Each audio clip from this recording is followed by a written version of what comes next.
The rather unfortunate dichotomy of human existence is that a life lived solely in the pursuit of pleasure will be a life that is void of love. That's because there's a price to everything in nature. And the thing that makes us different than the rest of the animals on this planet, our consciousness, came with a price of our awareness of the unavoidable demise ahead of us. And what that means is that as soon as we become aware of our connection or our love for something, we also become aware of us potentially losing that connection. And that would always come with a degree of fear, anxiety, and pain. Really, if we look at the things that people associate the word love with the most, relationships, children, pursuing purpose, all of those things are also described as hard and painful. But at the same time, those are also the experiences that people describe as being the most meaningful and fulfilling in their lifetimes. And here lies the constant battle that all of us go through, that your conscious mind and your subconscious mind sit alongside each other in a rather primitive biological mechanism that is purely intended to keep you alive. One very important reminder is that your brain's role is to keep you alive, not to keep you happy.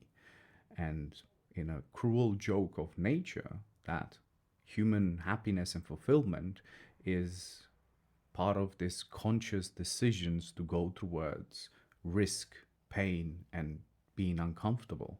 And because of this unavoidable price that we must pay, that we have to consciously choose pain and suffering if we want to experience love and connection, it is unfortunate yet not surprising that many choose to take a step away from consciousness and base their life purely on emotions and instincts, more like an animal would. And examples of this are women that got their heart broken or had some failed relationships and now are committed to not let anyone in their life to play with their feelings again. Or even more common, a young sensitive boy that gets mocked for those emotions and ends up suppressing them, creating this hard shell of performative feral behaviors so they don't end up having to experience that pain again. And I'm not trying to go all Buddhist on you to say that the meaning of life is suffering, but it seems undeniable that in order to have a meaningful life, we must suffer. And this is not just a spiritual conversation, as we can look at neuroscience, arguably one of the most exciting discoveries of this decade, which is the AMCC. Can have a look into it. And it seems to be that choosing to do hard things will increase our will to live. And similar to how we would say that courage is not the absence of fear, is our ability to move past that fear.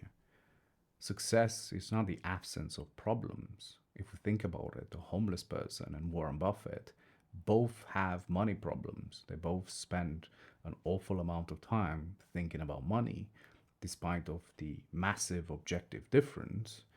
So the definition of success in life in general is not the absence of problems, because that is impossible for humans, but it's our ability to choose the problems and choose the suffering that will allow us to feel love and connection. Just something to think about. Protect your peace.